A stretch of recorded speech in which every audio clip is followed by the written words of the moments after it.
because it slows everything down, doesn't it? Yeah, I should probably do that myself a bit more. I did something very 2020s, which was I went on a Skype call. It was most peculiar. Hi, Debbie. Hi, hello. How are you? Yeah, I'm all right. Nice Shana has a message for you, Lucy. She says that she's met you at the social prescribers meeting. How lovely. Oh, she doesn't have video. That's fantastic. Another friend.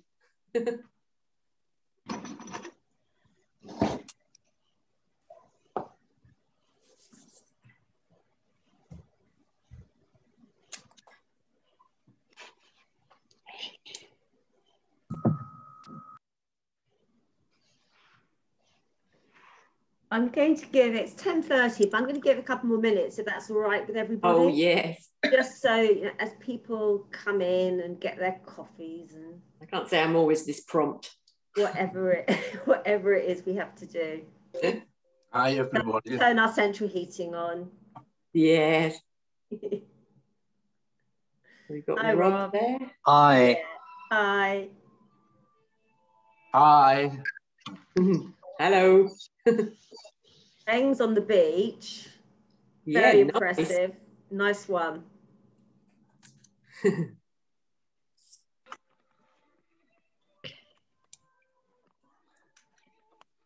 One more minute. There's quite a few people joining us still. We've got quite a few today. Just we listen are to busy. this. Hi, Eng.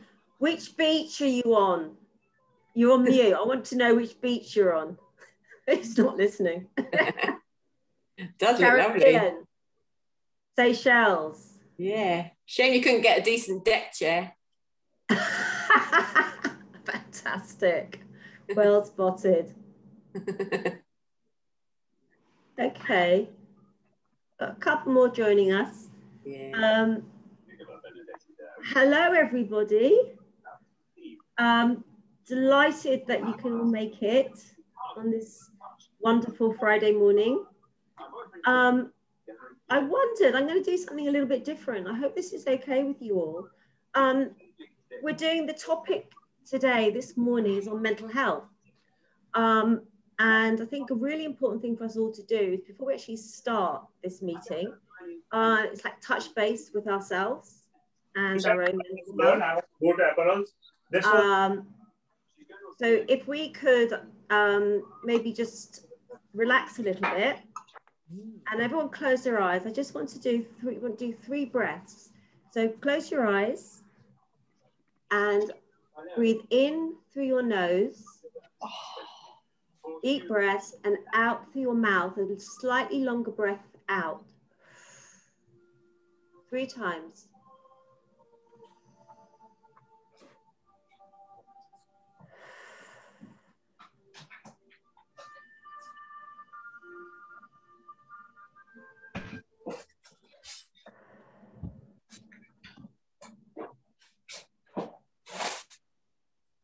I always find, for me, it just kind of connects a bit with myself, kind of feel where I actually am today, how I'm feeling, maybe a little bit nervous today because I'm talking to everybody. I always feel it's really important to do. I'm not sure if we do enough of taking care of ourselves. I think we're all very good at taking care of others, but we mustn't forget ourselves. So as I said, this is, we're focusing this morning on mental health. I'm just going to go through some housekeeping rules, which I think everyone knows already. So if we're not speaking, to mute. If you want to say something, use that little reaction hands up gadget. If everyone could enter your name and the organization that you're from and that you represent, that would be wonderful, firstly, so that we can all connect with each other and continue to connect with each other. And secondly, it enables us to record who's attended and feedback. What else do I want to say? I think I'm going to do a very brief one for me, which isn't about mental health, but I just want to get it out there into the community. I'm managing the census in Ealing, West Ealing Library, for those who find it too difficult to do themselves. And when we send out notes later. I'm just put a number. So if anyone in your community, for whatever reason, is struggling to do the digital census on their own, if you call this number, we can make an appointment. And we are fully trained now to help people. Noika and myself are involved. I don't know if Julie's on this call. Julie's involved. We've got some volunteers. We've got a really strong team. And we're purely there just to help people get through the form. It's available in many different languages, and we can provide interpreters. So that's just something that I wanted to say before we go on to mental health topic. So we are delighted to introduce our lovely, gorgeous guest speaker, Lucy. Oh my word. Hello. I'm just going to read a little bit about her bio, because I was reading it last night and I think it's really beautifully written, actually, and very personal, and I like that.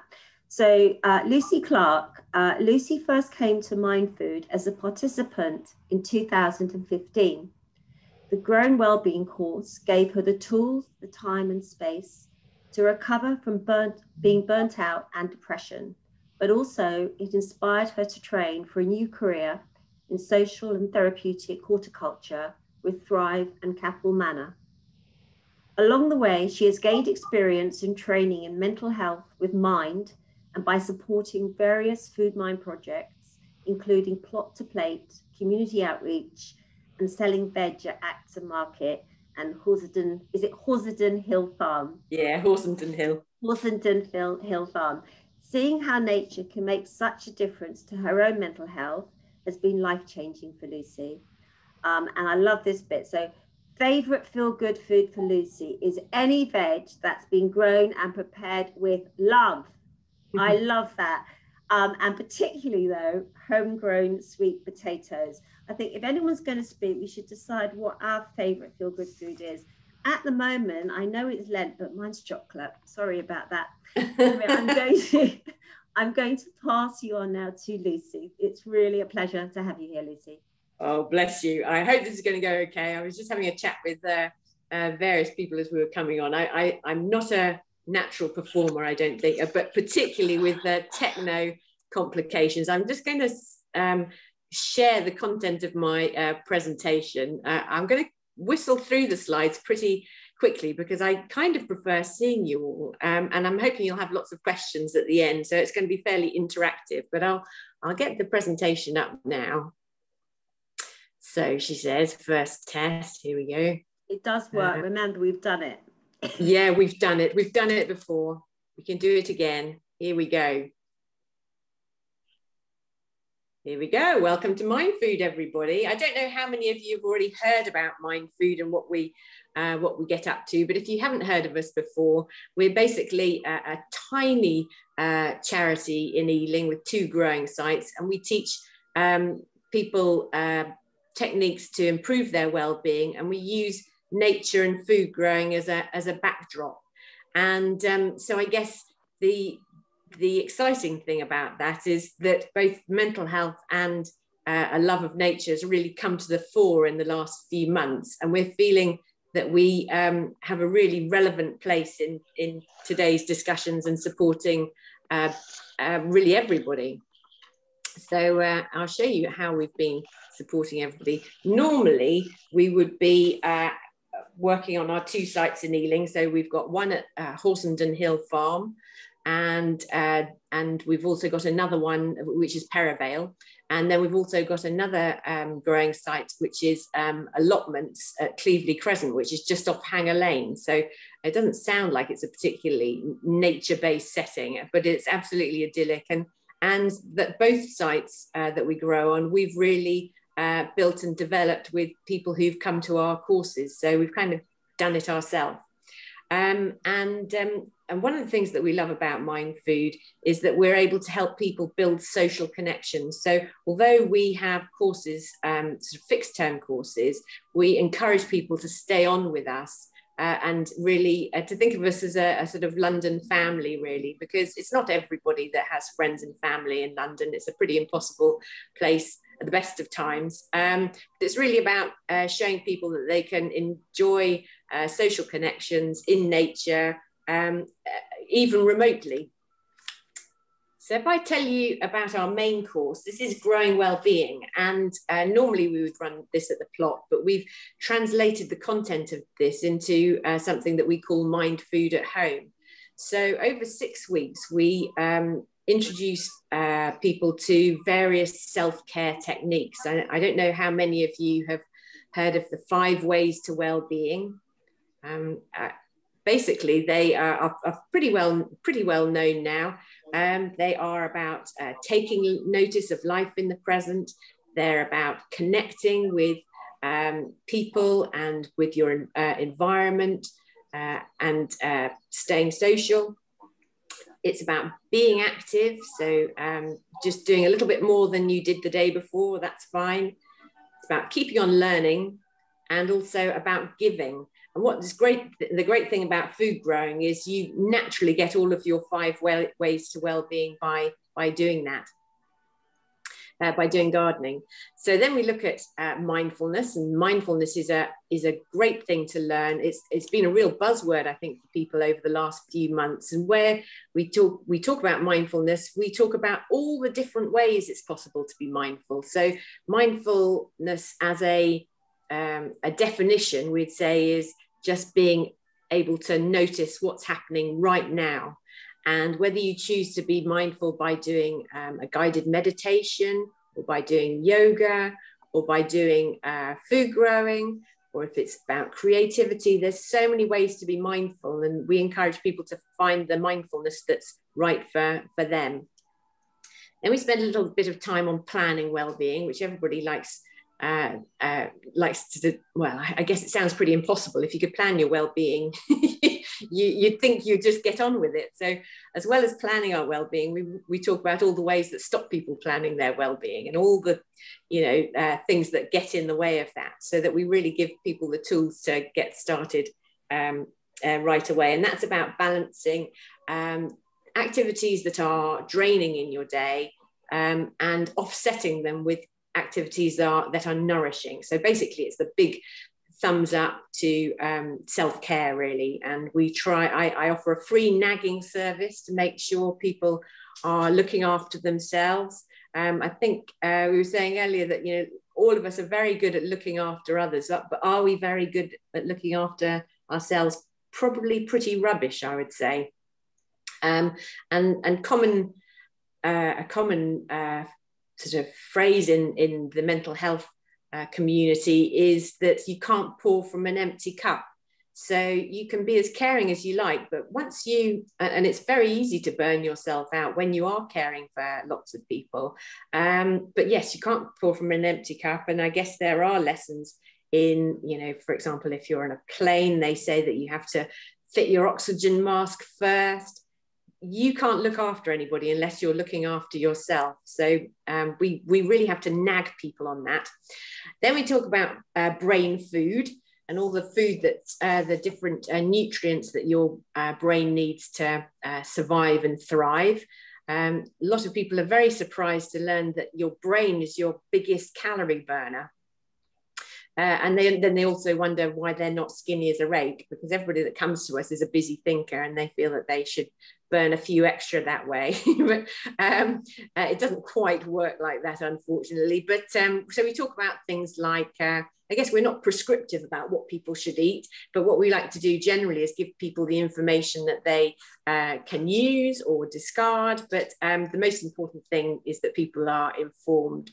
So we're not hard and fast. We can easily have our healthy food chat over a cup of tea and a biscuit. We don't, it's about making a start. And then we talk about mind food as the mind as an ecosystem. So that's about thinking of your brain a little bit like a garden that just needs caring and nurturing, and a bit of looking after, and tiny changes that you make to one small part of your day can have a ripple effect that can have really, really positive effects on on your life. And I suppose so the introduction about my conversion to nature was a really was probably, well, I never would have imagined that coming to Mindfood for the first time. You know, I didn't have a particular history of loving nature or wanting to grow food, but my career had been in food product development. And so I kind of wanted to get back to basics. But then I went to Mindfood and within 3 weeks decided I never wanted to work indoors ever again. So it's, you don't really know where things are going to take you. So we always say the most important thing is that you try as many different things that may help you, and really be mindful of when something's doing you some good, because then that's a big clue to make sure that you go after that as you know, as big as possible, really. The 6th week, we generally take a trip to Kew Gardens, and we haven't been doing that recently, but it's something that we can generally offer. And as soon as we're back to the plots, which we hope will be pretty soon, we'll be starting that up again. And in the meantime, we've got other extracurricular activities like cooking to do together as a sort of bonus for people who've been with us for a while. Just in terms of when we're going to get back to the plots, as a support group, we're legally allowed to be operating on our plots because we're helping people with their mental health. It's not about a social, it's not about I mean, I guess there are social aspects to it, clearly, but it's not about volunteering, it's really about helping people. So at the moment, but we don't want to risk anybody's health in traveling to us. And we also want to be very clear about the stay-at-home message while that's so live, you know, across the country. But we are starting to formulate a lockdown exit strategy, which will bring back people gradually to the plots in a COVID safe way. But yes, so that's where we are at the moment. And other ways that we've been helping people at home, because that's really been our main focus over the last few months, is the Growing Wellbeing session. We operate that by email, and we have a weekly check-in for people who've signed up to the Growing Wellbeing course as if they were going to do it on site. They get in touch with us via Eventbrite, and every week we'll talk about a different phase in the stage in the program, and also talk about the growing that they're doing, and also about how they're connecting with nature. When people normally come to the plot to come to Mindfood, after doing their 6-week course, they do something called Plot to Plate, and that's a longer term program that people can stick with for as long as they need to. Recovery is not linear, so people will really need to take their time in developing their confidence, their stamina, their social skills. And so we give people the time to do that. And what we've done over lockdown is we've had those chats with a group of people that all sort of know each other to a certain extent, and kept in touch with them. And we've given them a special project, which is called Grow Some, Share Some. And that's about what we've done is we've started food growing at home. We're getting as many people to get growing at home. And we've given everybody the seedlings to be able to do that. And they've been nurturing them at home, ready to give them back for us to share. So we're sharing we're going to be giving seedlings to local primary schools, helping them set up their veg gardens. We're just very conscious of the fact that if everybody's been locked down between January and March, they probably haven't had a chance to get started on their gardens at school. So we're going to give them a kind of starter pack to speed them on. The Nourished Minds exercise, that's top right, we've done three Saturdays where we've done cookery classes with a local chef, and we've kept the menus as budget friendly as possible, and it's a chance to just share a common interest in food and have a bit of a social that way. And we've really enjoyed doing that, and from that we've developed our own sort of session. So instead of having a cook along, we do a grow along. And we're just doing that through February and March at the moment with Neighbourly Care. So we've approached Neighbourly Care to get people together on Zoom, and we've given everybody growing kits to get started. And it's been such a lovely thing to do. And we've really had a good mixture of people coming to our call, and all very happy to share the different things that they have been growing, share recipe ideas, share different, I guess really celebrate the common language of food and food growing, really. I'm going to race along. We've got impact studies show that we really are making a difference. We would do something called a WEMWEB scale. We'd get people to score their well-being at the beginning and the end of their courses with us. And really, I think the results are pretty impressive, really. So that's 90% feeling happier. And I guess in terms of in relation to this group, we had quite a think. In fact, ever since the COVID racism research came out last year in September, we've really done a lot of soul searching. We've considered ourselves as welcoming and embracing of different communities as we could possibly be, but we always expect to learn more. So we took that document as a place to start, and we were heartened to realise that nature has been our teacher all along. So we practice permaculture, and that's about being fair to people and fair to the planet, and making sure everybody gets a fair share. So that's really about tackling inequality for us, and it's all about celebrating diversity. The thing about permaculture is it shows permaculture is about watching what nature does and trying to mimic as best you can. So if you take something like biodiversity, there's a really common understanding that celebrating the different elements that go to make an ecosystem are all equally important. And they actually need to, in a gardening context, they need to be promoted. So we feel that's something we're learning from, and we proactively celebrate people's cultures just by talking about food and about different growing methods. And it's just such an interesting place to learn. It's like traveling around the world from your back garden. It's just a lovely thing to be able to do. And we've discovered that growing and food are a universal language. So we're not sitting around talking about our mental health the whole time. We're just getting on with, the nice stuff. The other thing that we've learned from nature is that you can't make things grow.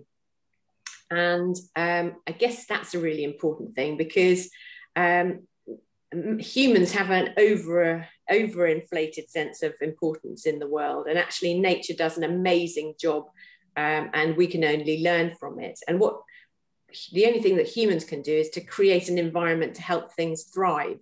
And we feel the same about when participants come to us. We just want to make sure that we're giving them everything they need to feel better, all the tips and techniques and all the tools. The rest is and being able to support them in that's the most we can do. In terms of mindfulness, mindfulness in nature can lead to mindfulness in life. And mindfulness is about it's about reining in your autopilot. So basically, when we have been busy-brained for a very long time, if we've been on emergency mode, we tend to feel more and think less. So we become very reactive. And so being more mindful is a good way of making sure that we're challenging that autopilot and making sure that we are clear on behaviors that are helpful and unhelpful psychologically, and also in in real life situations. So we're absolutely on an anti-racism journey. And what we have said is that the more we learn, the more we're going to be able to vocalize our feeling about this. Injustice and inequality have huge implications for mental health, and they're preventable preventable. So we feel pretty militant about this. Our first step, I guess, is we're going to get ourselves on an unconscious bias training course just to make sure that, you know, we would consider ourselves not racist, but I think everybody needs to do some soul searching. So we're sort of starting with the basics. But yeah, we just think it's so fundamental to people's mental health. And we know that mental health inequalities have been a problem in the past. We're very proud to be diverse. And what we have actively sought to do is mirror the population of Ealing, which we broadly do.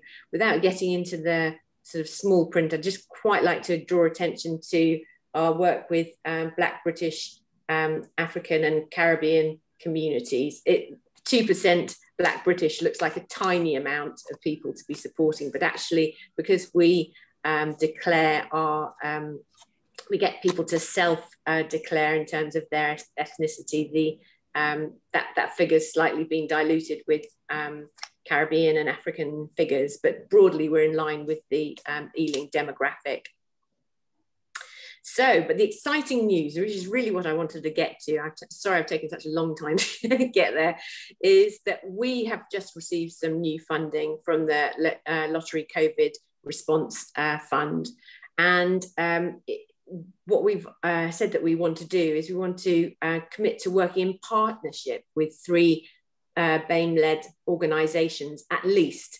And I think given the sensitivity around the word BAME, I think probably what we'll be wanting to do is look for a Black community-led organisation, an Asian one, and a minority ethnic group. So we're really, really wanting to encourage people to come forward and say if they want to, you know, if they want to work with us.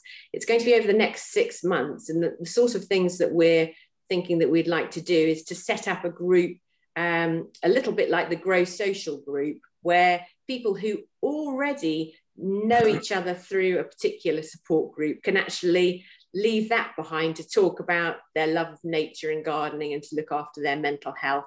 We know that that's worked very well in the groups that we've already started, and we really like to build on that. And I guess one thing that we've really learned is we've actually stood up on many occasions to say that we're desperate to help anybody who needs the help. We wouldn't want anybody to feel alone in feeling in struggling with their mental health, but often we found that it's just not enough to say that we're there. So we're really keen to bring nature to people, even if it means into their homes. We're doing growing kits. We'll be able to do growing kits. We're also going to look at a course called Sustainable Wellbeing, which is all about building on the permaculture message, but also getting a head start on things like sort of motivation, which I think many of us are struggling with, and also prioritizing your well-being and building on small steps forward, really. I feel I'm starting to gabble. This is it, really. The key thing is to get in touch with us. I'd very much like to pick up with any of the BAME-led organisations that ran the research last year. I think there was the Tamils Community Centre, Kawagido, and GoSAD. I probably, you know, not naming them all, but frankly, anybody who wants to, is interested in the idea of starting up a bespoke group, we'd be very keen to talk to them. And I guess for anybody who's unsure, there's already loads of courses that people can access at Mindfood. So there's no waiting list. People can get started on the email Growing Wellbeing program right away. And hopefully we'll be able to get everybody to the plot eventually. That's the ultimate goal, is that we'll all be back at the plot where we'll, you know, be able to socialise and enjoy nature that bit more fully. So I think that's it from me. Oh dear. Lucy, no, that was wonderful. Thank you so much. You really got me thinking, and I'm sure a lot of other people too. But just a couple of things you were sort of saying, and it's interesting, you said you can't pull from an empty cup. I think that's absolutely true. And I think a good exercise that I've done with my clients is give everyone half a glass of water and ask them to share. Well, you can only give if you take. Yes. So that's a good way of explaining what you mean by that. And also, when you talk about mindfulness and positive thinking, it just came to mind, Viktor Frankl, who was in the concentration camps, he wrote Man's Search for Meaning. And he says, whatever situation you're in, you always have choice. Yes. You always have choice. You have choice to see your world in a different way. You have a choice to be kind or not. I think that's very, very important. And it reflects on the mindfulness of what you were talking about, Lucy. That was amazing. Does anybody, could you also, sorry, if you could put your details into the chat for other people with regards to the new project? Yes, I will. That would be amazing. Okay. Can I open the floor up? Does anybody want to say anything? I would like to say something to Lucy, please. Good morning, Lucy. How are you? It's Natasha Smith-Jones. Sorry, I haven't got my camera on. Oh, that's okay. I was just looking for you. Don't worry. Yeah. I just want to say thank you. I think for myself, from a BAME community, I think one of the main things is being able to have a conversation. So when conversations are started and are open, it means that collectively we are doing something to progress the issues that we as a community, in terms of where we live and what we're trying to achieve, are ready to open up and make things happen positively. Yeah. I just want to say thank you, Lucy. Oh, good. I really appreciate what you said. No, honestly, I really appreciate it. Yes, that's what I wanted to say. So thank you. Well, that's so kind. And I guess what I'm really hoping is that, I mean, we do a lot of soul searching. And I guess what we're very heartened by is that when people from different communities come to Mindfood, they absolutely love that there's no judgment. There's only celebration. We get people to leave their troubles at the gate because it's a massive opportunity to leave the stresses and strains of the world behind. We don't rose tint anything. So if people have got real world problems and real life problems, we do quite a lot of activity off-site in terms of signposting. But in terms of coming to the site and being in nature, that's something everybody can share really, really easily. It's not a competitive environment. It's just a sharing. I mean, it's been a lovely thing to be part of.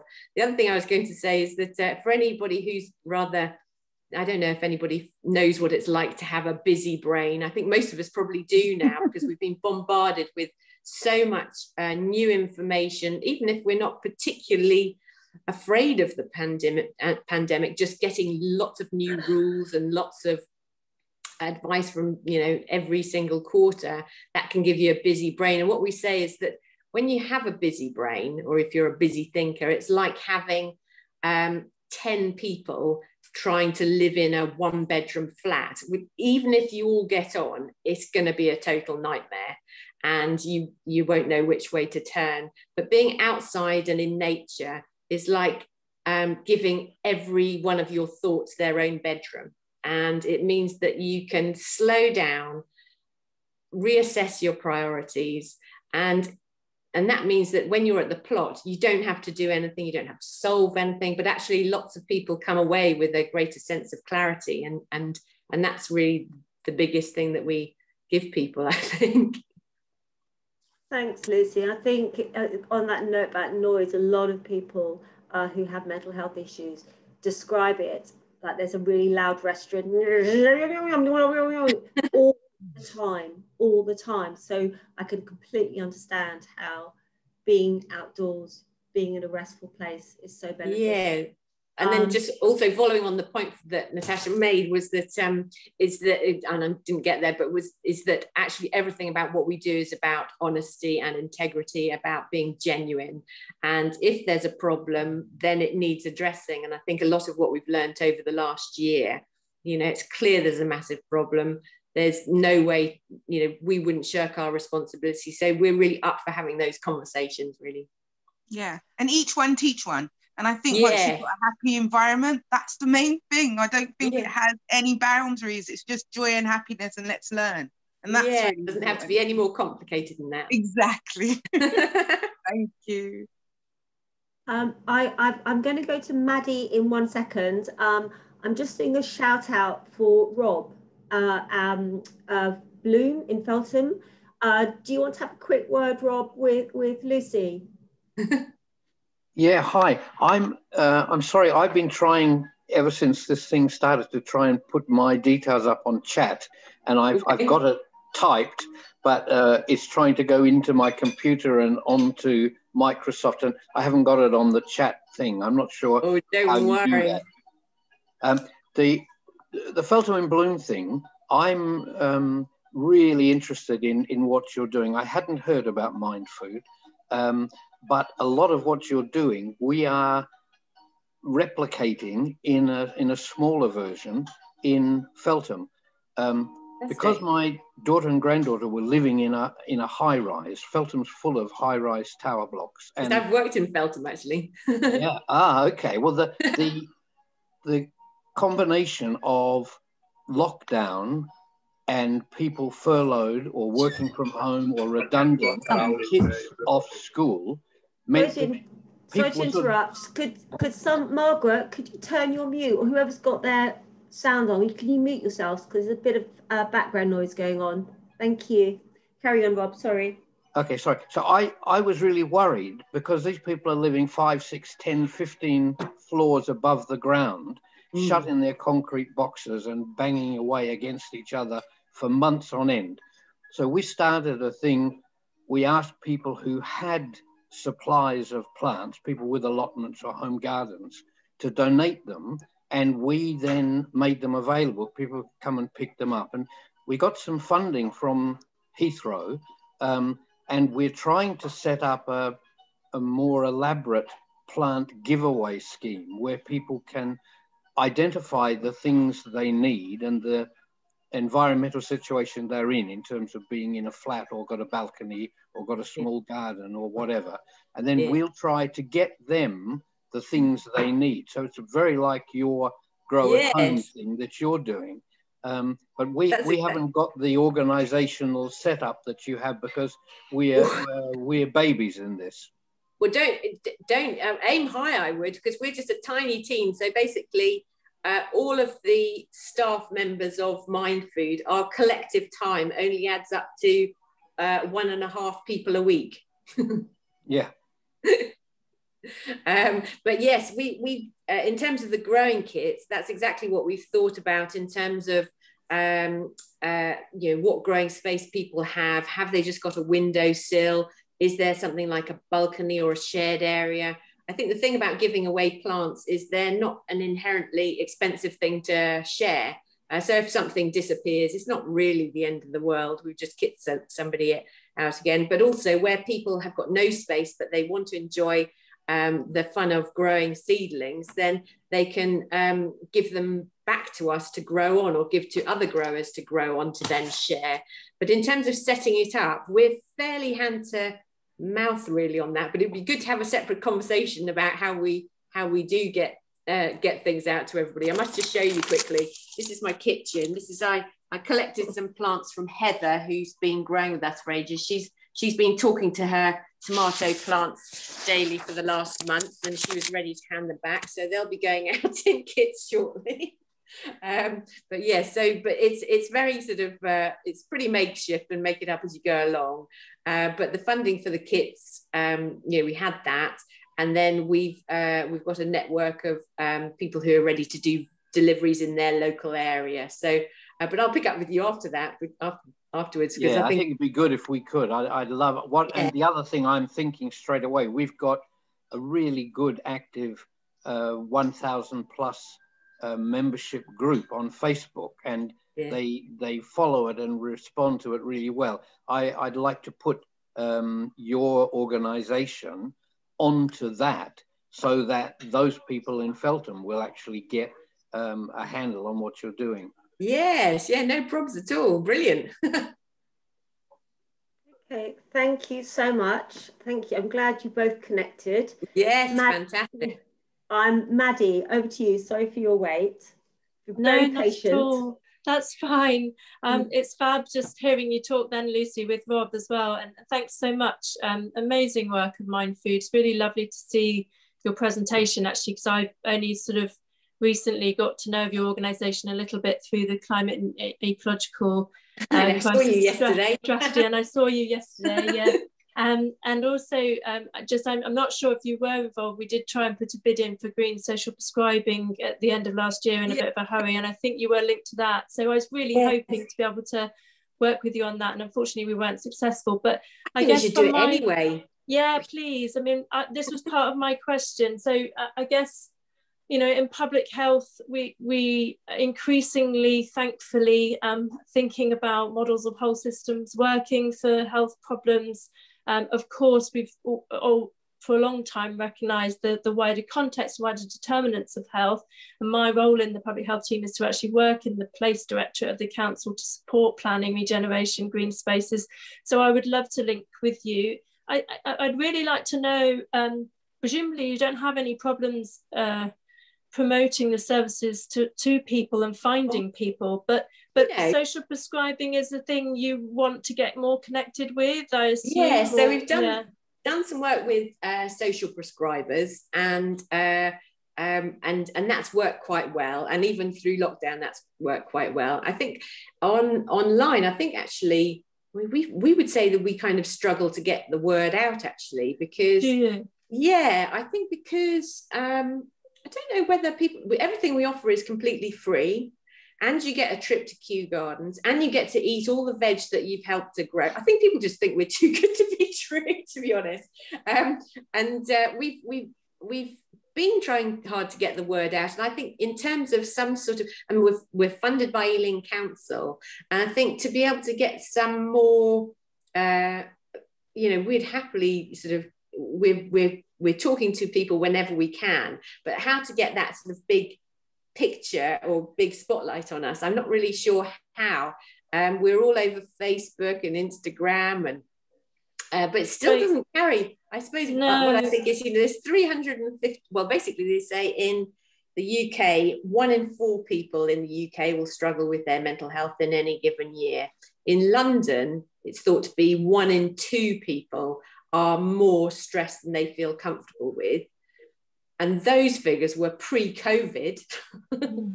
So I just don't know how we can't find 350,000 people all knocking at our door, because they should be. And I guess what we say is, if we say that, 1 in 2 people needs some support, then first of all, that other person needs to learn how to look after the person next to them. So we're very much about having conversations with people who just want to help others. So instead of coming to volunteer at ours, when people say, oh, I want to help people with their mental health, we say, well, actually, everybody starts with the Growing Wellbeing course, because actually learning how to look after yourself and the mental health of others is really a very important life skill. And you might not feel like you need it yet.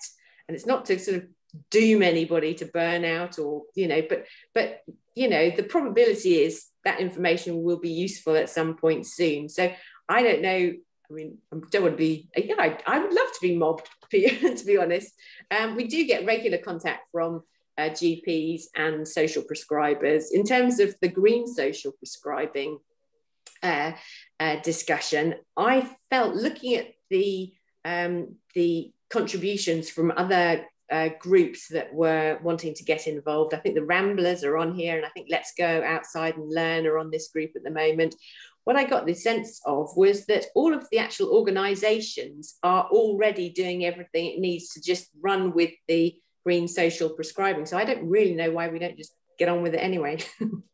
Well, I'd love to link with you on that and see what we can do to maybe just promote it more, or whether there are smaller barriers to being able to grow as a network and have a bigger. I'm very ambitious around it. I'm probably over promising, but I'm totally with you, and I love it. We don't care. We love a bit of dreaming. I'll email you. Thank you, Lucy. Great. Thank you, Maddie. And it's not dreaming, Lucy. It's visualization. It is. Absolutely. I'm going to go to Jane, then I'm going to go to Rahila, and then Shanjit. So Jane. My word. Oh, I was just actually wanting to do the shout out for Rob Perul. Okay, you've got your hand up still. I forgot, sorry. I only at the same time, learned last week how to take my hand down. So I wasn't even thinking. But to be honest, what I've done is I've put the websites for Mind Food and for Feltham and Bloom on the chat. So if anybody wants to have a look, thank you for that. I was going to say I didn't want to be tapping away and talking to people.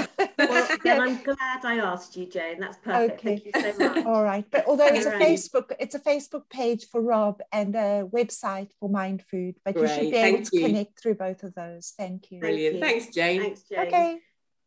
Rahila. Yeah. Hi, everyone. My name is Rahila, and I work with the Organization Center for Human Development.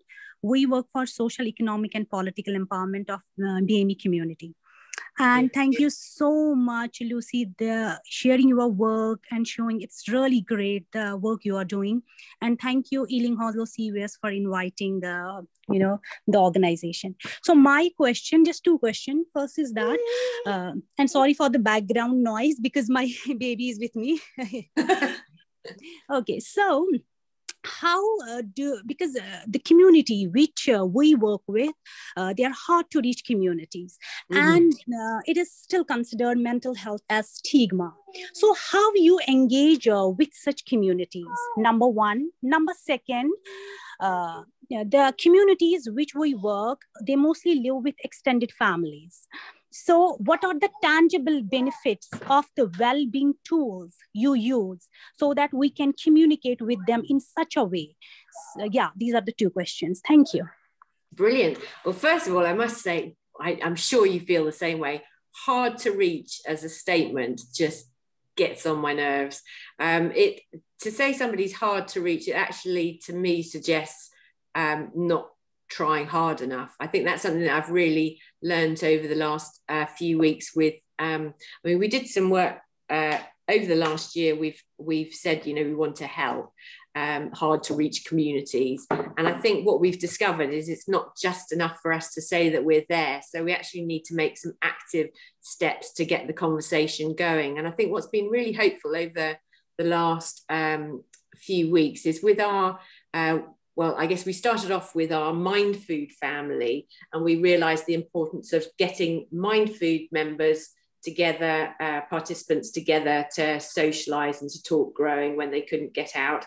And I think having recently started Grow Social, where we've got together members of the neighbourly care community across the whole borough together. So that all share a love of nature and food growing.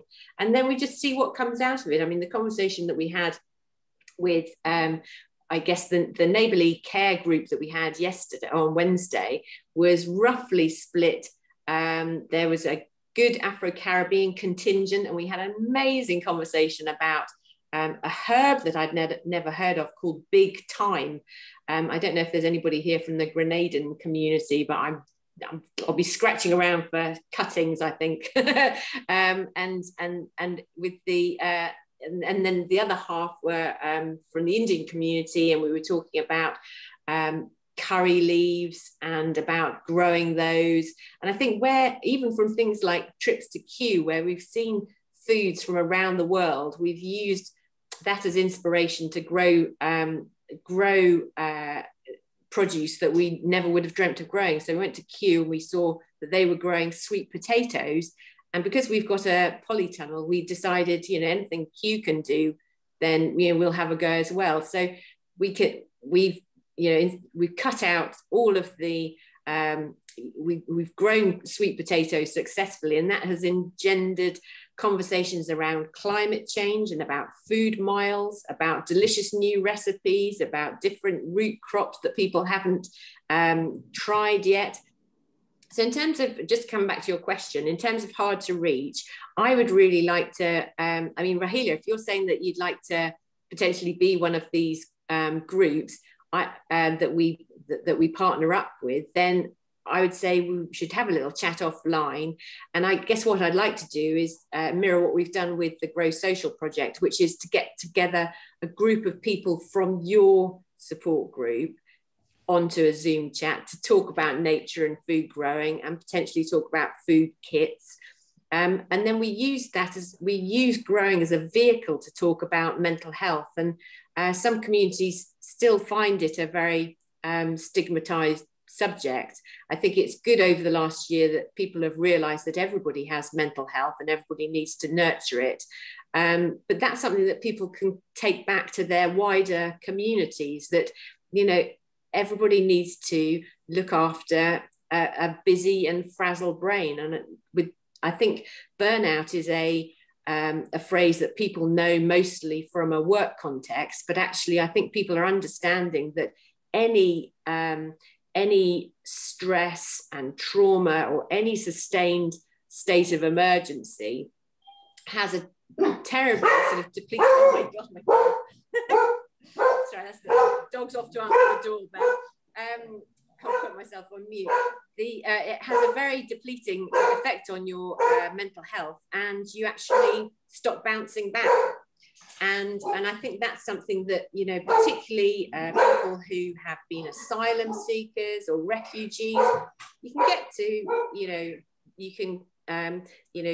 you can arrive in this country and feel like you're over the worst, but actually for a lot of people, it's an ongoing stress and strain that is all gnawing away at their mental health. And I think if you're wanting to have an output that would reach a wider community, I guess that's sort of helping people who have burnt out just from life stresses. I think that will be relevant to a lot of people. So Rahila, do you want to have a little chat afterwards? Yeah, certainly. Have I answered your question? I hope I have. Yeah. Yeah. Surely. Yeah. So, but that tangible benefits, which we can, you know, these women, mostly we work with women, how they can communicate about tangible benefits and the well-being tool you were sharing. So how they can communicate about that with their families so that they can go out. Yes. Because we work with mostly Pakistani, Indian, Bangladeshi, Afghanistan community, and they live with extended families, and they have to say about the, you know, tangible benefits sometimes. I think that's I think what's really exciting is I think what will happen is if we start on Zoom, then actually people will, what we've discovered is it's really important to have to help people with that first step to connect with the food growing community. And before lockdown, most of my work was spent following up with referrals to really cajole and encourage and coax people out of their homes. The biggest thing is leaving a place where you feel secure. And I think by setting up Zoom groups and growing groups virtually, we'll be able to get that conversation started. And when people eventually are able to come to the plot, and the tangibles will be, they'll have all the tools they need to improve their own mental health and to be able to confidently help other people with theirs. There will be veg. So if you're growing on site, then you have an opportunity to take home veg that you've helped to grow. And we know from experience that this has helped people to have conversations about healthy eating and looking after yourself from a nutrition point of view. What else have we got? We know that we've given people skills to do DIY. So we know many women who've picked up a power drill for the first time at Mind Food. So that's an incredibly empowering thing that we've been able to teach people. So a lot of it is about building confidence. And what we say is, once you know how to manage your own well-being and you're able to feel better in yourself, then actually you're able to make better decisions for yourself and for others. You're able to communicate in a way that's helpful and measured. You're able to really, and I think probably the most tangible thing is that a lot of people, we've had feedback that people's families have really noticed the positive change in people that have come to see us. So I think that kind of speaks for itself in trying to encourage more people to come and visit us. I hope that's it. Perfect. Thank you. Thank you so much. Okay. Thank you, Lucy. I can't see Sharjit on my screen. I think she's next. And I can see Sharjit. Oh, there you are. It's your turn, Sharjit. Good morning to you. Sharjit came to visit us once. Hello, Lucy. How are you? Hi, how are you doing? I'm doing well. I'm doing well, same as you as well. So we also have a community allotment at the Way Avenue, Cranford. And, you know, I did get a lot of your ideas. It's very good to engage people. We like sharing. I mean, it's a good way of engaging people. And also during the lockdown, as you said, this is the only way people can get out with the social distance. Yeah. You know, this is what I've been inspiring people coming out. You know, one of the lady I had, she said she hasn't been out with the 3 children at all because the child was a special need. Within 1 year, this was the first time she came out. I bet you have a lot of stories like that as well. Yeah. I mean, there are people who literally see nobody for weeks. And you know, I've seen myself the mental health improvement within the people when they visit the allotment regular basis as well. Yeah. You know, so I also, you know, we also give them a power to go and grow your own things and grow plenty more so we can donate it to the community, all the plants as well. That's brilliant. Oh, I'm glad if we've inspired that. That's brilliant. yeah, I've learned so much from your when I came to your programs. I've learned so much, and you're doing a brilliant job, honestly. I mean, I don't know how you manage. You work very hard in there, and you got a lot of space to, you know, control and cover as well. It's a brilliant work how you do it. And I myself going crazy as I saw you as well. I know, do you know, it's a funny thing. I mean, I definitely think that, you know, it's really been a tough old test, the pandemic. And I think, you know, if I'm feeling it, I'm thinking, well, and I feel like I know all the tools I need to keep my head above water, then, yeah, it's pretty extreme actually. And I think, I hope that, yeah, we can help more people, help other people really. Yeah, I think for mental health, this is the one of the best place, because once it's out in the green, the other thing is people have their power to do and grow things. When they see things growing, it's really make them something special that, you know, they created, they feel creative. Yes. So, you know, after 3 weeks, when the seeds start growing, you know, it shows the green head and they love it. Yes, absolutely. You know? And actually, you've reminded me of something that we started before lockdown, actually, and that is people who have come to Mind Food and wanted to kind of keep up with the Mind Food community, but aren't all over Facebook. We have a WhatsApp community called the Mind Food Massive, and particularly through lockdown, people have been sharing pictures of little seedlings, first little buds of spring, motivating messages, just anything and everything that's going to help lift people's spirits. And it's been a really positive place to be. And I was thinking, just talking to Rahila, that's something that I would urge if we were to set up a group for a particular organization. I think in terms of if you've already got a few people that already know each other, there's a possibility to set up something similar, because that sort of sharing of notes and dreams and aspirations for the growing season is very infectious. Also, if there's a Zoom link, it'll be good to engage organizations and give them time of the, you know, seasonal food, the time to grow, the time to harvest, so the groups can learn from each other quite a lot. Yeah. So I think, Lucy, you can lead the Zoom link group if you want. You know, I have a Zoom link. You can use that one, but we can engage the community organizations together, give them a chance, and they know where to go. You know, Ealing's one can go to Ealing, Hounslow one can come to mine as well. Yeah. You know, we can lead all these groups together and give them a time and dates to grow through the Zoom as well. Yes, yes. I mean, there's an organisation called Capital Growth, and they link up food growers across the whole of London. And to feel like you're part of that community is a very, very inclusive feeling, you know. Yeah, it's a brilliant feeling. I've been approached with the Chiswick Garden as well. They want to do a lot of projects with me, so I'm happy to go and work with them as well. It's lovely because food is an endless growing. Yeah. You know. Yeah. Yeah.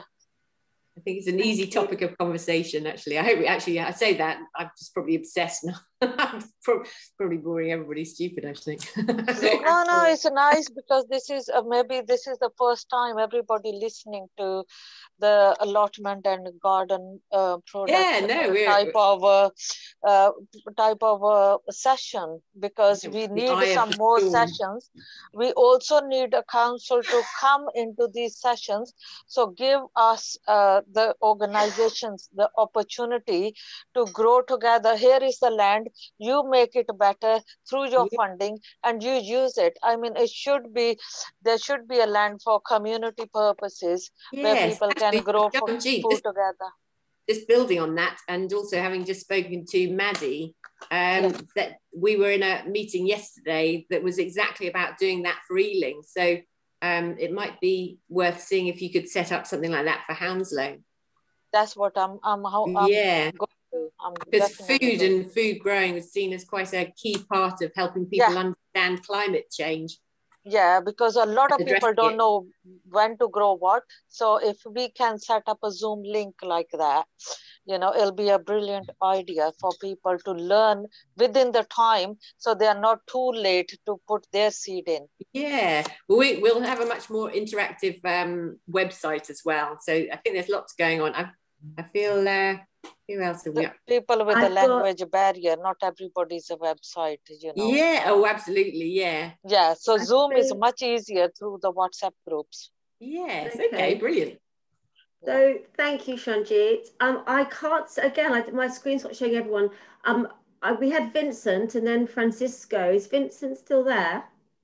Ah, hello. Hi, Parul. Thank you for that. Hi, Lucy. Hiya. You know, this is music to our ears, you know, because I was trying to get some kind of project for our, again, you know, we all are using the same word, you know, the BAME word.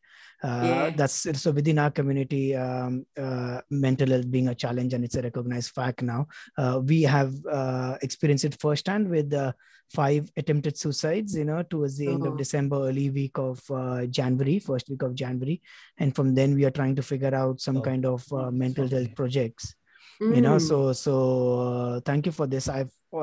When I seen the Mind Food advert in the council newsletter, I've already tried to make make contact with you. So probably you may have an email from me already. Yes, do you know, I thought, and was that recently or? Yeah, recently, very recently. Oh, okay, I'll double check on that. Yeah, no, it was very recent, but it went, I think, to the info mailbox. I think that was the. Okay, I'll check that. Hasn't. Yeah. Okay, brilliant. Yeah, so thank you, and thanks to.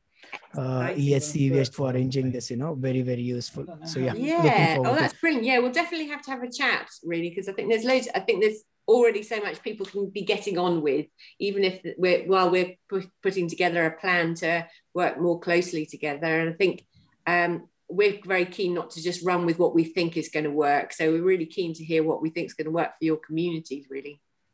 Thank you so much. Thank you, Parul. Thank you, Vincent. Francisco, you're next.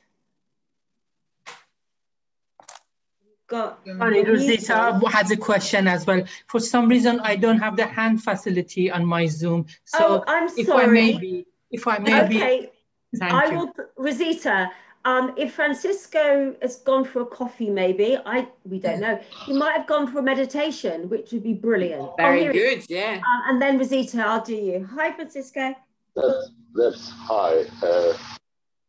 It's something that bad audio. Yeah, I'm here. First of all, I would like to congratulate Lucy on what an insight platform you have created. Oh, good. My first approach to the impact of growing vegetables or having a passion to walk the earth brings a little bit of patience in all of us. Yeah. Patience is a very motivating thing, because any farmer knows that without patience you get nowhere. So quite right. Any creator knows learn the skill of being patient about it. And as for us to deal with people as community leaders, patience is something that is in our focus. Yes. Actually, to reach out people that have more difficulty on being approached too. Yeah. Harvesting in one aspect is a gathering of a community, and lots of celebrations have been done in mankind regarding harvesting. Yeah. When I look at this project, I did a little research, and I've been doing this research for quite a while. Oh, good. I look at Finland, I look at Switzerland, I look at the US, and what communities are actually doing to impact on this coronavirus. So there is this thing that is a momentum, it's like a wave growing of urban cultivation. Yes. So there are associations that are already in place, and they have systems that allow the community to come together. Normally, what I realize, especially in countries that the weather actually do not allow cultivation very easily, they created greenhouses.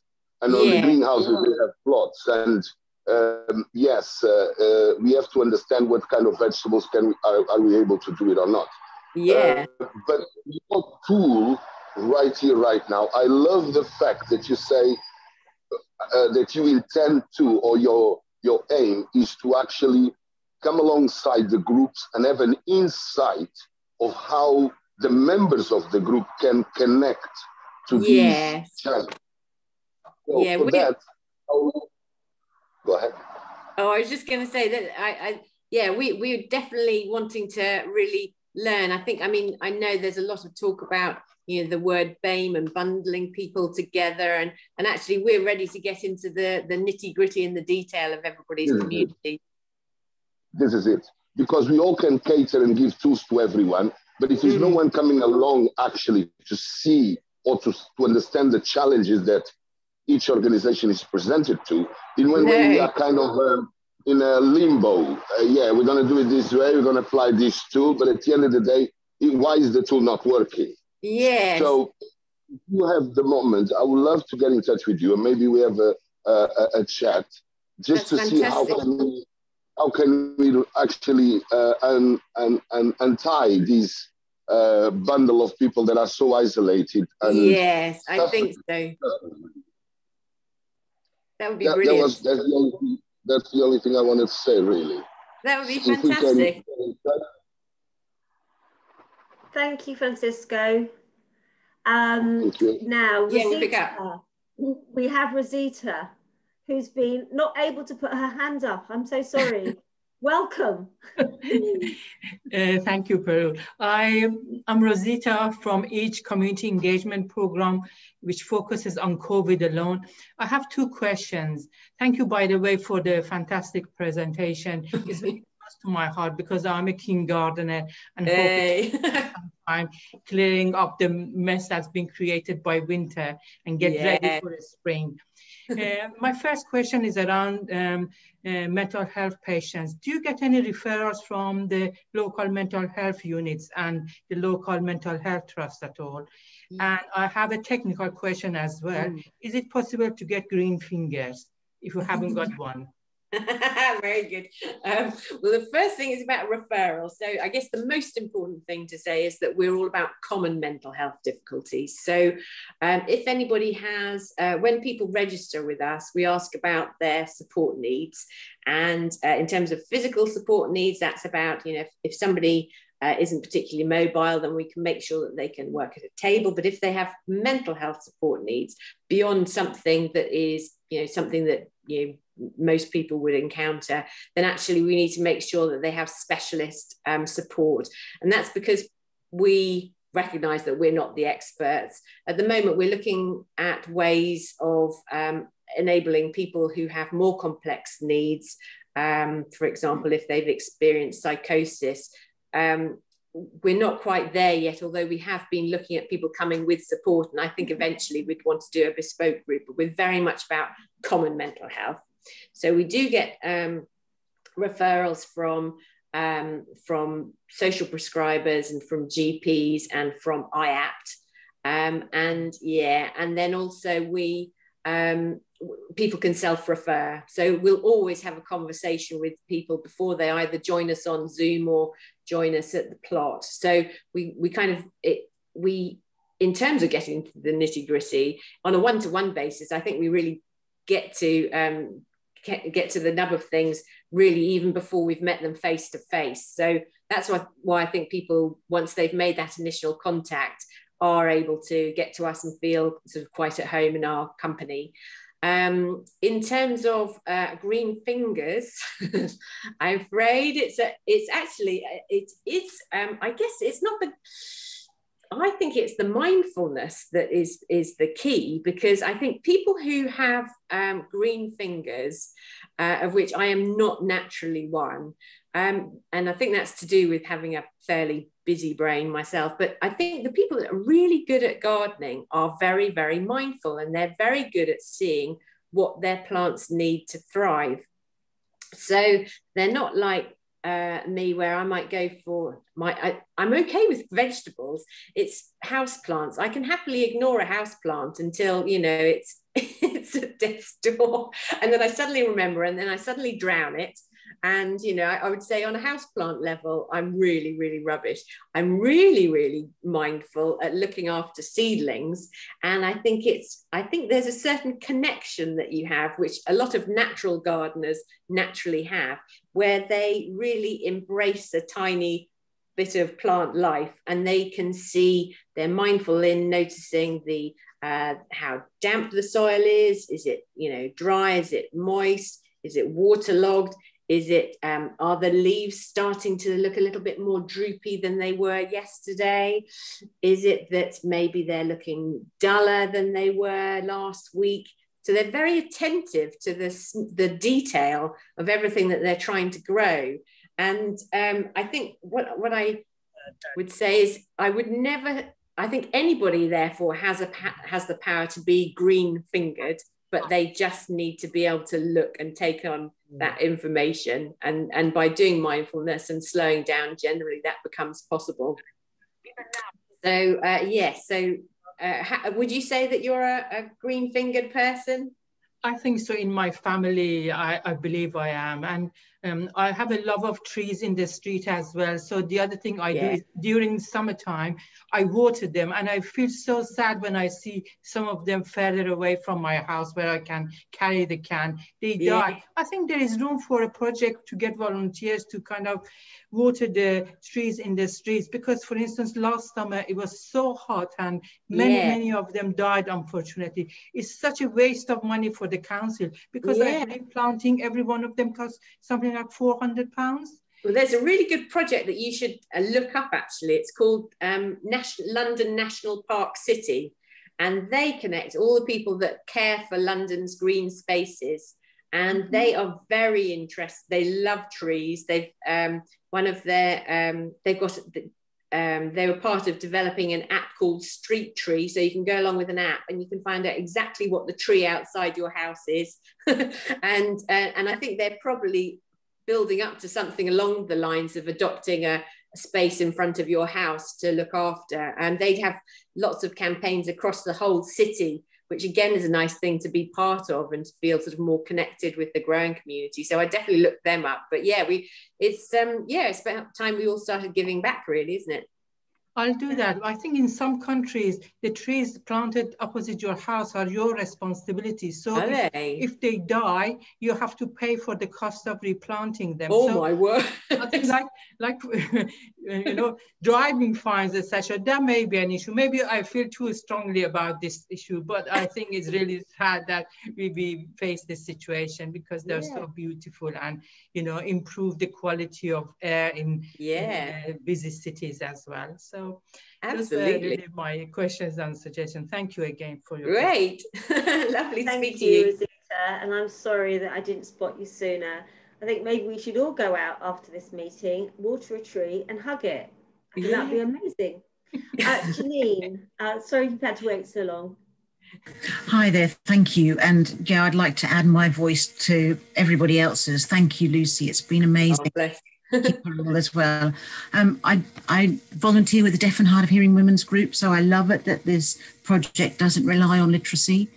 So many things, whether it's you know, a lot of mental health and well-being, and we have to get away from the words-based. So exciting. And I think also what struck me was there's been a lot of fear with COVID, and we want to replace the fear with confidence. Yeah. Been a lot of suspicion, you know, act as if you've got it, or that everyone else has got it. And in the minority communities, whether it's been disabilities or ethnic minorities or just culturally minorities, there's been so much suspicion. We want to replace that with a courage and the enthusiasm of seeing things grow. I would love to connect with you as a, we call ourselves Deaf and Hard of Hearing, used to be minority women.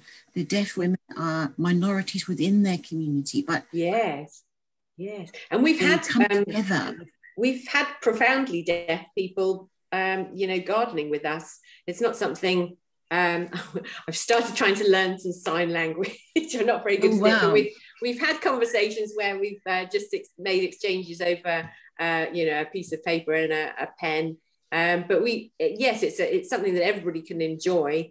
And it would be great to have a chat about, you know, how we could link in. Well, that's really great. And it does go with the whole learning, to watching little seedlings grow, watching communication grow. Yeah, absolutely. You know.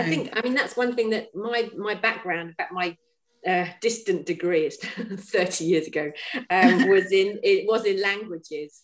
And I think definitely mental health is another language. It's basically what you're trying to do is speak the language that the person that you're connecting with is speaking. So it's understanding everybody's personal languages. Sometimes that's an actual language, but quite often it's just a way of thinking. And I think that's an interesting way to think about mental health, because I think it celebrates kind of neurodiversity. So everybody thinks differently. There's a phrase that says there's no such thing as normal, just different types of weird.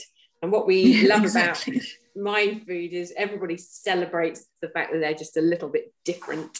Well, sharing food diversity as well. And you're oh my goodness, and things. Yeah, no, brilliant. I mean, another example is we had a chap from Georgia, and I didn't know much about Georgian cooking, and I gather that it's an absolute haven, a treasure trove of, you know, gastronomic delights. And he brought in one day, he'd made from aubergines he'd helped to grow, he'd brought in some grilled aubergines that were rolled around a walnut hummus. And I thought, that was the most delicious thing I tasted that year. And I just think it's such a great way to engage people, is just sharing food and cooking and growing. It also builds community, as others have said. Yeah. And I think what is good on site is, because although we would like to start with groups that are focused around particular communities' needs, by the time you come to the plot, you should already have a feel for what you're going to expect. And because everybody starts from the same place, they grow with this conversation around celebrating diversity. And so you know you'll find a welcoming crowd, basically. So brilliant. Thanks, Lucy. I look forward to being in touch. Yes, oh my goodness, got so many new friends. Yeah. Thank you, Janine. I think it's normal to kiss my houseplants. My neighbour thinks it's weird. So I just wanted to share that. Thanks for that. There you go. Now, I can't see any more hands up. If there's anybody who'd like to ask Lucy one more question, just shout out if your hand doesn't work. We all good? Well, I would like to say, Lucy Clark, thank you so much for the most amazing presentation and questions and answers. I really feel that you've really kind of helped the group. Well, you've helped me think differently. And in the same way that you're growing your seedlings, I hope you're growing your networks. Yes, because I think so. There's been an awful lot of interest. I'll be calling you as well, Lucy. Oh, I'm my fascinated word. by it. And I think it's a lovely way to help people who are struggling with their mental health at the moment. And as you said, you know, there are many people, you know, you said 1 in 2 in London prior to COVID. I work for Headstrong Counselling, and we have seen a huge influx in people self-referring for mental health issues. Yeah. And it's a catastrophe on our hands. So I think we all need to be aware of that. So Lucy, thank you so much. We've got 10 minutes left. I just wanted to, this isn't Ealing and Hounslow CVS's meeting. This is our meeting, it's everyone's meeting. I think I just wanted to ask anybody, are there any topics that you would like us to cover in meetings to come? It would be really helpful as we put together our agendas, that something that's relevant, we can talk about. You know, if you want us to repeat topics and bring in different speakers, that's fine too. Any ideas from anyone? Carol, I was thinking to bring out we would like to talk to the council about the allotment. There is so much land just sitting there. It can be expanded, can be used, and for community purposes to grow food. And what we do is we grow food and donate it to the community. We used to have only 6 beds. Now we have 25, no, 30 raised beds where we can grow food. And also people share. They said, can I have a bed? Do I have to pay you? No, you go and grow your own. And the thing is, everybody growing their own, giving each other opportunity, and also meet each other together regular. And, you know, we want to bring somebody from the council that, you know, we can look into to expand the services to the community, so more and more people can benefit from it. Also, as myself, as I'm going older, I would like to rejoin the future generation, you know, give them an interest and a taste to start growing food. We don't want all our, you know, we spend 70,000-80,000 thousands of pounds in allotments. We don't want it to go waste in future. Also, if we plant fruit trees, more and more fruit trees in the allotments, so the pandemic hit communities, every one of us will benefit from. All the future children will have more fruit rather than burgers. You know, we need to grow more fruit. Okay, thank you very much. Any other topics that you think would be interest for the whole group that you'd like to share?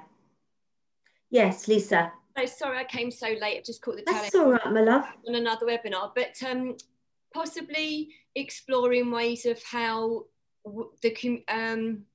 how we can engage with the council and join up organisations to give better chances of children to shine in all different areas, be it sport, be it arts and crafts, just to help them with their mental and physical health and recover from COVID. Because I've just done quite a lot of research, and I'm on a youth mental health first aid course at the moment. I finish at the weekend, and just by listening to different webinars. And a plus side of children who live in poverty is they do have a certain resilience and adaptiveness, which they have innately through experience have. And these are the children that actually can shine in many ways, be it from a creative point of view and also be a physical point of view. What they need is the opportunity to be able to shine, basically. So they need opportunity. They have skills. They have developed experiences. We need to turn those experiences into positive ones, as well as nurture them. And they are going to be fantastic human beings when they're older. So yeah, I'd be like to explore that. So Lisa, that sounds like a really good idea. How should we shape that? What do you think we should call this workshop? let me have a think, because I'm also just, because my sport is swimming, I'm connecting with a guy that does a podcast, and he's you can check him out actually. It's called The Rogue Monkey. So I've considered Rogue Monkey podcast. He also is very interested in the whole mental health aspect. So his is very interesting. Yeah, let me have a think. I'm going to actually connect with him next week, because I've said to him, you know, the reason why I've experienced my athletes, my young team have done so well in a short space of time is because someone believed in them, gave them an opportunity, because they had not a lot of resources. They became adaptive and they become resilient. But what I gave them was the chance, and I believed in them, despite them having lots of adversities and us having really poor like equipment and facilities. But we overcome and we adapt, and those are the people, if you can adapt in life, those are the people that are resilient. And yes, really well said. Yeah, absolutely. Let me have my emails in the chat. You've got it, Parul@Ealing House. Do get in contact, and I can then share it with if someone else has a good idea of what the name could be. It's just like, yeah, or maybe Fighting Chance, maybe something like that. Maybe, yeah, I'll have a think. I like it. I don't think any of these ideas, like Shanji and yours idea, trying to find different ways of exploring topics together, or even subtopics. It's allowing young people to find their niche, like Shanji and like mine in sport, and it's just giving children lots of opportunity and exposure to a wide range of stimulus. And this is, you know, and this is how you engage kids and young people. And this is how they've got bundles of energy. And this is why if they don't get the opportunity to do these things, it becomes turning into negative, like antisocial behaviour. And this is what our borough is really high in, antisocial behaviour and crime, youth crime. It's because they are children and young people. They're exquisite. They're really inquisitive. They're risk takers.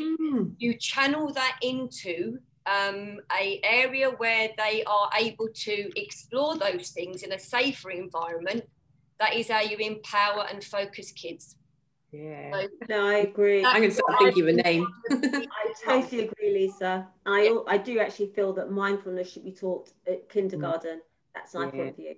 I think it would be a very, very good idea. I also actually years ago trained, and I'm going to pick it up again. I'm a trained complementary therapist, and I trained as it's called the Massage in Schools program, and it was fantastic. But it didn't really pick up for a number of reasons. But I'm going to go back and I'm going to go back and revisit, because I think that would really help. And it's just to empower, it's peer-on-peer massage, just a simple upper body massage. And that teaches respect as well for one another. The human touch is so powerful.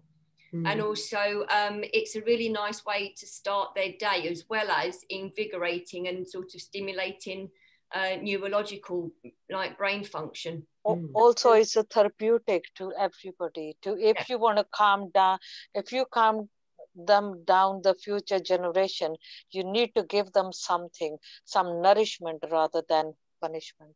Yeah, it's holistic approach. They're gonna punish us if we don't nourish them. Absolutely. That's quite. Nourish, not punish. I like that. Yeah, well, maybe that could be our group. That could be the. Oh yeah, I like it. I like it. We like that one. Nourish, not punish. There you go, Shanji. Well done. Trademark. Well, so it's really interesting actually how the topic has gone from growing plants, growing our children, nurturing. My brainwashing mission is done. Connecting. You've been brainwashing brilliantly, Lucy. Thank you. I'm going to end it there. I just want to. Hi, Parul. I have some suggestions as per the needs. Yeah. Can you hear me? I can hear you. Oh, there you are. Yes. Yeah. About the suggestions about the upcoming sessions which you were talking about. Yes. I think that if you can organize sessions or accounting, because it is March and we have to maintain accounts. In the past you have, but it will be great if you can do it again. And number second, how as a community group, we can build partnership with other organizations, other big organizations. What are the things, what are the requirements? If you can do sessions on that, it will be also great. And also on how we can do community engagements, because as I said, that we work hard to reach people. And of course, Lucy said that there shouldn't be this concept, but as I work on ground and I see how hard it is. So if we have such sessions, how we can, what are the tools, techniques, and sometimes, we have to get personally involved in that. So we need some tools, techniques, how we can engage with communities for greater benefit, so that everyone will be included. Okay. Well, look, thank Can you. I say that? One word. I think Victor was, sorry, I think Victor has been has kept his hand up for quite some time. If he has a topic for us. Victor, I am sorry, we've got a couple of minutes left. I did not see your hand. I just want to finish. It's not much. Actually, the way Lucy is doing, if we could do, and then the thing we have taken about BEM can go forward, because during this pandemic we saw those who died, they come from that community. Also, those who did great work, they come from that community. But in experience on the ground, the resources and the specialization is the thing which take them back. So actually, if this team now going, if we can do something like consortium where we can raise funds, how we can do, how we can share resources, how we can share other things, expertise. I think that fundraising capabilities as well. Sharing with the things we have as a community is very important. So the way I have this funding. Well, who can share with me? How can we work together best? And the way Rod also say, we have this. We can put we can add your members to our organization.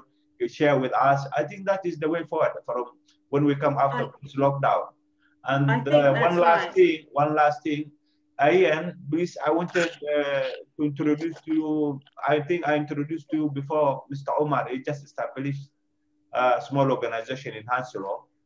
I don't know whether you had, I think you have one phone conversation, but Omar, if you can move your camera, please. Omar. This Omar. So he established a new resource during this pandemic because of the community interest. He's based in Hanslow. So if anybody can work with him in Hanslow, especially Lucy, if you can pitch a hand to him, and then Rod or whoever, Ian, if you have some opportunities around. So how old your organization, Omar? How old is our organization, did you say? Omar, how old is your organization? Yes, so we've been... Unmute, Omar. We established last year, the end of last year. Okay. And mainly it was because of, in Hanslow Borough, especially the Somali community, they didn't have a voice. And since we established at the moment, we've been like, we got a lot of people coming in, and invited even some of the councillors to come in, and they have seen the place. They were very impressed with it, that so far what we're doing. But at the moment, like Yusuf said, we are new, we don't know other organizations, we are just running around. And so any help with that we can get from people who are established from this side, we really appreciate it. Yeah, an idea that I've got is that maybe one way forward might be to have like a buddy system, because I think what we're hoping from partnering with, that's what he did, yes. With partnering with some community, particular community groups, that we'll learn from the groups that we're working with, but you'll also be able to learn from us. So we're lucky on this project that we've managed to fundraise to be able to work with other groups. And I think if you're able to fundraise if more people are able to fundraise in a similar way, then actually that will all help us build bigger networks where we're all able to support each other not by doing so much by doing Zoom conversations the whole time, but more about actually just seeing and experiencing how more established groups work. I mean, our fundraiser, our founder and fundraiser, he's got a lot of experience in the field. And I think, if a group is working on a new project with us, I think you'd automatically pick up some of the tricks or some of the avenues that might be explored to help build your own communities and you know, develop. We've developed over about, I think we started in 2012. Yeah. Originally in quite a different kind of guise, and we've gradually adapted and evolved. And I think if anybody had said when we were out in the field in Amersham in 2012 that we'd be, you know, be on conference calls, you know, talking about growing at home, I don't think we would have imagined it at all. And you don't know really where your connections are going to lead you, but I think there's definitely something in buddying up with people who are more established, and we'd certainly be very keen to do that. Thank you so much. I appreciate it. Thank you very much. Thank you so much. Pleasure. I'm afraid I'm going to end it there. We can come back next week. That's the most fabulous thing about these meetings. I'm sorry, we're past time. But one thing, Yusuf, that you said, which I think is a lovely idea, and also it's brought up by a couple of other people, a topic around sharing. You know, we're talking about community building partnerships. Yeah. So that was really helpful. And I'm sorry to shut up. So Omar and Lucy, if you can connect, it's all on the board. We'll send out some details. Yeah. I want to just thank you all very, very much for your time this morning. I want to thank Jane and Sarah who have agreed to contact me. I'll wait for your emails, please. Thank you so much, Lucy. We will appreciate take it. Omar. Yeah, thank you. Should I give you my email? Have you got my email, Lucy? You gotta contact me. Yes, email, please. Yes. Yeah. If you, I'll give you my email. Board? Yeah, okay. I'll write my email. Yeah, if you put it there before you go. And I just want to say to everyone, take care of yourselves so that you can take care of others, and stay fabulous. And we will see you next week. Very good. Thank you very much. Bye. Thank you, Lucy. I've written it there for you, please. Thank you. Fantastic. Thanks so much, everybody. Everybody, bye. Thank you. Bye. Thanks, Lucy, it's been a lovely session. Thank you very much. Thanks, Shaggy. Bye. With a lot of information. Thank you. Bye. And thank you, Parul. You're welcome, Shajit. God bless you. Too. Thank you, everyone. Goodbye. Thank you. Bye. Bye. Bye. Bye.